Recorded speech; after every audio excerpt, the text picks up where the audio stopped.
দুই প্রকার মানুষকে কুরবানির গোশত দিলে সোয়াবের পরিবর্তে আরো গুনাহ হবে।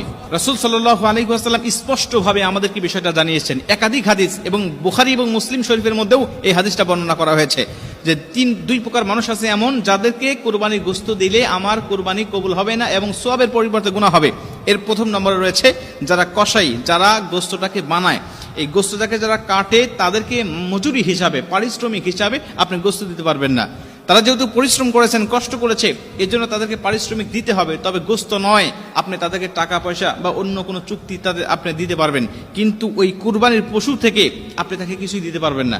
আমাদের সমাজে অনেকে দেখা যায় যে কুরবানির সারাদিন কাটাকাটি করছে, তাকে 4টা পাও দিয়ে দিল বা 2টা পা দিয়ে দিয়েছে, মাথাটা দিয়ে দিয়েছে, গরু ভুঁড়িটা দিয়ে দিয়েছে, এরকম একটা শর্ত দিয়ে আমরা তাদেরকে কাজে নিয়োগ দেই। আল্লাহ রাসূল সাল্লাল্লাহু আলাইহি ওয়াসাল্লাম বলছেন, লা ইউতা ওয়া লা ইউতা ইল্লা লিজাযারাতিহা শাইআ। পারিশ্রমিক হিসাবে তুমি কুরবানির গোশত তাকে দিতে পারবে না, তবে হ্যাঁ, অবশ্যই সে যেহেতু গরিব, সে যেহেতু অসহায়, এজন্য তুমি অন্য 10 জনকে যেটুকু গোশত দিয়ে থাকো ওইরকম ভাবে তুমি তাকে দিবে, কোনো সমস্যা নাই, কিন্তু সে পারিশ্রমিক হিসাবে তোমাকে